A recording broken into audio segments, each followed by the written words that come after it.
진짜로 머리가 정상인 사람들의 회의 2부 돌직구 시간입니다.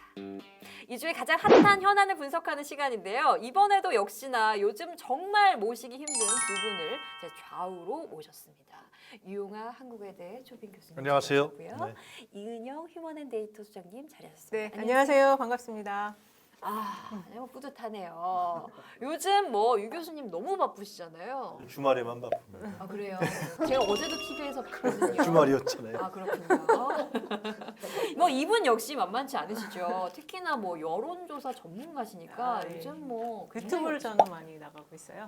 네. 네. 근데 우린 전에부터 알던 사이예요. 알던 사이. 그러니까. 오래됐어요. 그러니까. 나만 몰랐네. 일단 오늘 저희가 첫 회고요.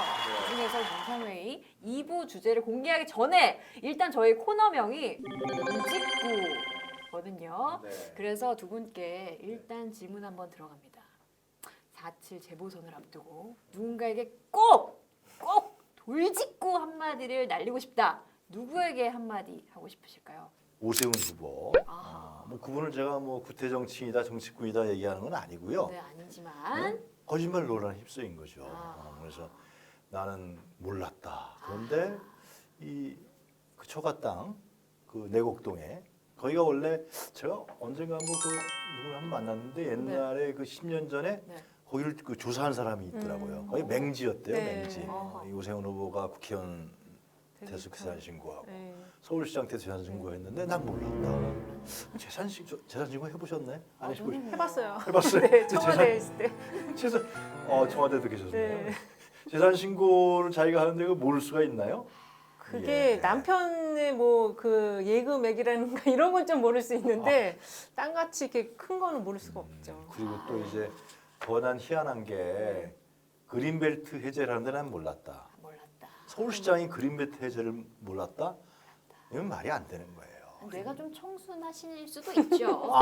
그건 뭐 제가 하여튼 뭐. 아무튼 돌직구를 좀 네. 날려보겠다. 우리 이은영 소장님께서도 돌직구 한번 돌직구요? 누군가에게 뭐 날리고 싶은 분에게 날리세요. 두 명 다에게 날리고 싶은데요. 오. 그 말이 좀 명료했으면 좋겠다. 명료하자. 말을 좀 명료하게 해라. 저는 맞아. 그걸 날리고 싶어요. 왜냐하면 이 정치인이라는 게 이제 서울시장 뭐 행정가이긴 하지만 반 정치인이거든요.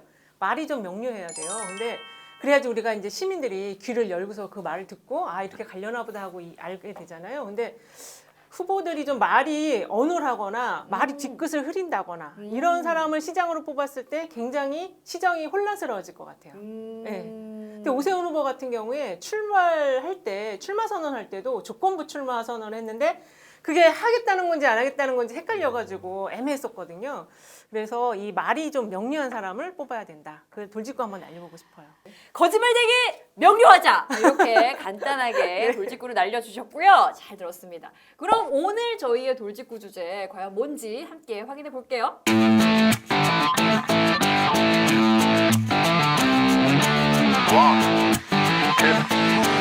Welcome to Apex Style.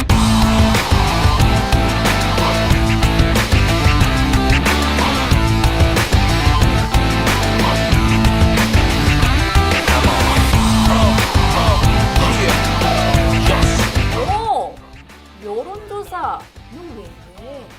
왜 이래? 이게 저희 주제네요. 오늘은 이 주제로 이야기를 나눠볼 텐데요. 먼저 이 주제에 맞춰서 최근에 나온 따끈따끈한 여론조사 결과부터 살펴보도록 하겠습니다. 이 머니투데이와 미래한국연구소가 PNR 리서치를 의뢰해서 발표한 서울시장 보궐선거 다자대결 조사 결과입니다. 화면으로 함께 보시죠.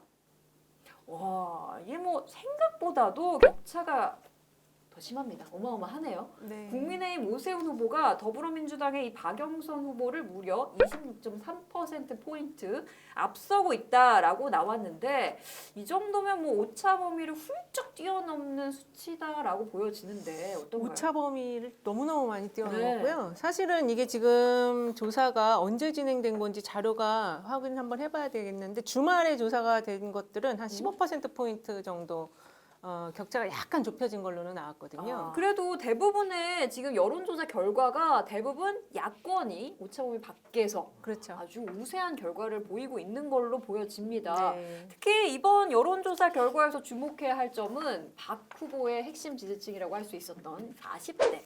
이 40대 기류가 조금 달라진 거다. 요거라고 보여지는데 어떤가요? 지금 여기 말고 환경하고 입소수도 한 15%포인트 정도 나는 걸로 나왔고 네. 제가 비공개로 한 것도 거의 언저리 비슷한 숫자였어요. 그럼 그래서 20%는 아니네요. 20% 지금 여긴 26이어가지고 아. 너무 이게 출발할 때 한 20% 정도 났었고요. 그게 지금 조금 선거 중반으로 오면서 약간 좁혀져서 15%포인트 정도. 이게 여론조사 기간마다 이게 좀 달라요. 달라요. 그런데 여기 그럼 왜 지금 그래요? 이 PNR 같은 똑같은 경우는 여론인데? 이 ARS 조사 전문화라는 회사예요. ARS. 예. 그래서 요거는 한번 조사 방법이나 이런 걸 한번 좀 자세히 봐야 될 필요가 있을 것 같습니다. 뭐 방법과 기법에 따라 뭐 비등비등한 차이를 보이는 것 같긴 합니다. 네. 근데 이런 가운데 여당이 여론조사 결과를 보는 시각이 상당히 달라요. 일단 더불어민주당의 윤건영 의원이 한 매체를 통해서 이런 분석을 내놨네요.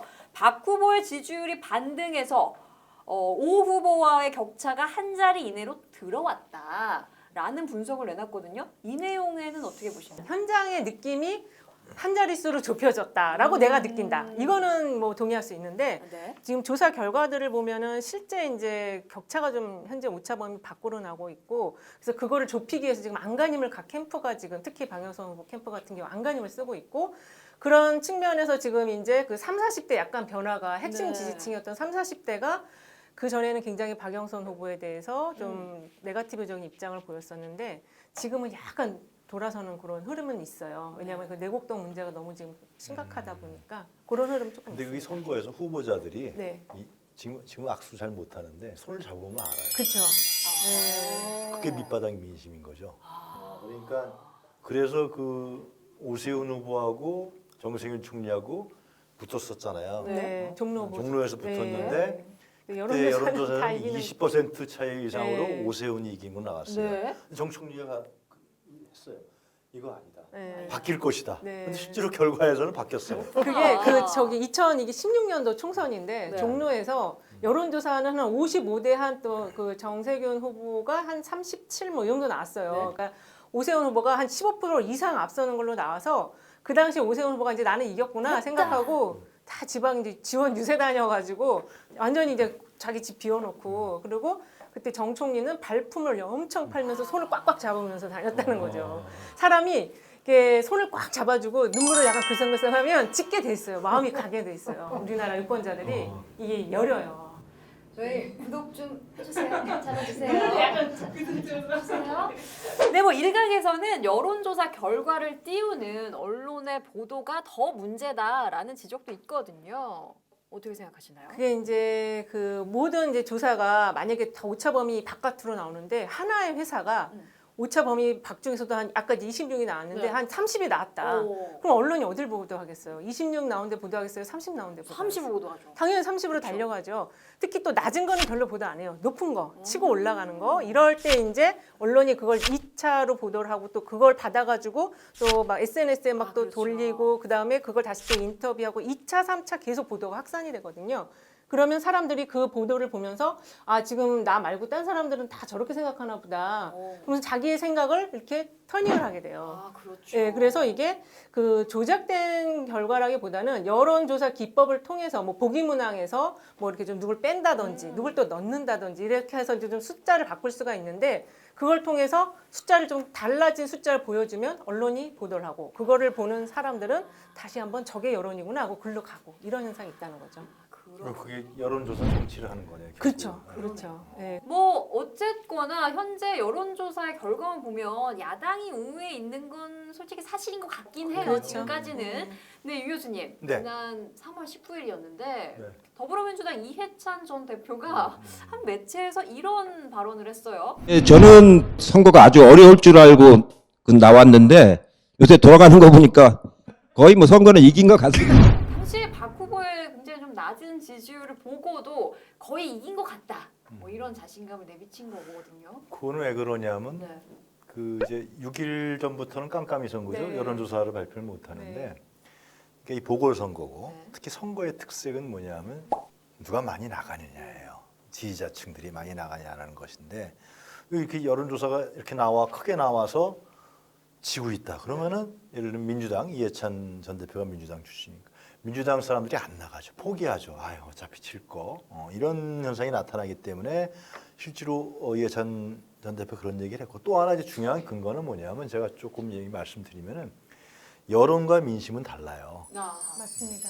여론은 예를 들면 민심은 큰 바다고 여론은 거기에 돛담배라고 생각하시면 돼요. 이 돛담배이기 때문에 풍랑에 따라서 올라갔다 내려갔다가 또 갔다가 항상 그렇거든요. 그 진영이라기보다도 그러니까 촛불 이후에 개혁이라든가 변화라든가 시대 정신, 무상급식을 예를 들면 안 된다고 했던 사람이 시대 정신은 아니란 말이죠. 예를 들면은 그리고 내곡동 땅에 있어서도 굉장히 논란이 되고 있잖아요. 그 시대 정신은 아니거든요. 그거는 그렇기 때문에 시대 정신과 시대 흐름을 갖고 있는 국민들이 많기 때문에 이분들이 나가면 이기는 거죠. 근데 이제 이분들이 나가야죠. 지금 그 교수님 말씀하신 걸 들어보니까 여론과 민심이 다르다라는 지적이 제가 청와대에 있을 때 네. 노 대통령께서 네. 저희 보고 시스템이 있거든요. 네.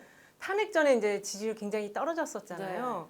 그때 낮은 지지율 나온 걸 보고를 올렸어요. 그랬더니 노 대통령님이 시스템으로 저한테 다시 지시를 내려온 게 여론과 민심의 차이를 정리해서 올려주세요. 이렇게 올렸어요. 그걸 어떻게 정리해서 올리나요? 정리 잘 못했죠. 네. 근데 나중에 노 대통령께서 그걸 가지고 얘기를 해주신 게 그러니까 여론은 그 돛담배처럼 계속 출렁출렁 거리는 거고 민심은 이 바다처럼 잔잔한 거다. 그러니까 거기에 일희일비하지 말라고 그때 대통령께서 정리하신 게 떠오르네요. 똑같이 답변을 정말요? 하셨어요. 노 대통령은. 이상하다. 아니 그래서 정치를 오래 하시는 분들은 이 여론이나 이런 것들을 보는 시각이 비슷하신 것 같아요. 심판론에서 인물론 구도로 가게 되면은 네. 제가 보기에는 승산이 있다. 역시 뭐든 까봐야 됩니다. 까봐야 돼요. 네, 마지막 여론조사 결과가 지금하고 좀 비슷할까요? 아니면은 조금 변화가 생길까요? 그 제가 보기에는 조금 더 격차가 좁혀질 것 같아요. 왜냐하면은 지금 현재 그 내곡동에 대한 그 거짓말 처음에 말씀하셨던 그 거짓말 부분이 증인들이 나오고 있거든요. 네. 근데 오세훈 후보가 굳이 안 해도 될 말을 했어요. 증인이 나오면 직을 걸겠다라고 했기 때문에 그 부분에 대해서 지금 흑이냐 백이냐 이 싸움이 남았거든요. 네. 그래서 그 문제 때문에 30, 40대가 지금 박영선 후보를 다시 한번 돌아보게 되고 있는 상황이고 그리고 기본적으로 지금 여론조사에 잡히지 않고 있는 샤이 진보가 있어요. 그렇죠. 왜냐하면은 이게 지금 이 여론의 틀을 보면 밑에가 부동산이에요. 집값이 서울 많이 올랐잖아요. 네. 그거에 대한 들끓는 어떤 그 분노, 그 위에 LH, 그 위에 내곡동 이렇게 세 개가 겹겹이 잡혀 있는데 이런 상황에서는 여론조사가 돌아갈 때 진보 성향층이 내가 진보 성향 후보를 지지한다라고 말하기가 좀 어려워요. 그래서 아예 전화 안 받아버리거든요. 아, 그렇죠. 네, 그 사이즈가 상당히 지금 있기 때문에 그래서 지금 여론조사 나오는 이런 격차보다는 조금 더 좁혀질 수 있다. 이 투표율이 높으면은 민주당이 유리하다는 것은 그 핵심 지지층 외에 광범위하게 민주당을 오래전부터 지지했던 사람들이 있어요. 또 지금도 지지하는 세대별 뭐 이런 분들이 더 많다는 거죠. 근데 이분이 나가야 되는 거죠. 네, 뭐 마지막으로 저희 방송이 나가는 시점이요 사전 투표 기간이에요. 그래서 아직도 이제 투표를 망설이고 계시는 저희 뭐 보고 계신 분들 중에도 있을 수 있거든요. 유권자분들에게 투표를 좀 꼭 해보자 해야 하는 이유에 대해서 한마디씩 좀 부탁드립니다. 2010년도에 오세훈 후보와 한명숙 후보 때도 여론조사가 틀려가지고 그때도 오세훈 후보가 굉장히 앞서는 걸로 그때도 한 15%에서 20% 사이 앞서는 걸로 나왔는데 뚜껑 열어보니까 0.6%밖에 차이 안 났거든요. 그래서 이 지금 현재 나오는 여론조사가 너무 격차가 많이 나다 보니까 이번에는 좀 지는 게 좋아 이렇게 말하는 진보 성향의 유권자들이 있는 것 같아요. 근데 절대로 이제 그런 생각을 하시면 안 되고 이 여론조사와 이 갭이 지금 있어요. 이 현장에서의 갭이 있기 때문에 그런 거에 여론조사에 너무 이렇게 반응하지 마시고 내가 정말 저 사람을 찍어야 되겠다. 그럼 그 사람이 당선되는 거예요. 나가서 찍은 사람이 당선되는 거니까 그렇게 생각하시고 여론조사에 너무 민감하지 말아라. 미리 포기할 필요는 없다. 이런 얘기를 해드리고 싶어요. 교수님도 할 말씀 선거는 해주시죠. 국민이 주인 행세라는 유일한 창구거든요. 정말요. 예. 네, 맞습니다. 국민이 주인이잖아요. 촛불 시대 이제 촛불혁명 때 우리가 국민 주권 시대를 열었다 그러면 지금 국민 주인 시대란 말이죠. 국민이 주인인데 그걸 놓쳐버리면은 주인이 아닌 사람이 주인 행세를 하게 되는 거예요. 아하. 재개발 재건축이 일주일 만에 할 수 있다. 할 수 있나 모르겠습니다. 하여튼 재건축되면 좋죠. 네. 근데 하여튼간에 내 삶을 바꿀 수 있는 후보가 누군지 진짜 전망형 투표를 했으면 좋겠다. 주인 행사를 꼭 하셔라. 주인 행사를 안 하시면 다른 사람들이 주인 행세 한다. 그렇게 말씀드리고 싶습니다. 저는 일단 할 겁니다. 주인 행세 제대로 할 거고요. 네, 저희 찐 정상회의 두 번째 시간 돌직구 2부 여기까지고요. 함께해 주신 유용하 교수님 또 이근영 소장님 다시 한번 감사 인사드립니다. 고맙습니다. 네, 감사합니다. 반갑습니다. 예.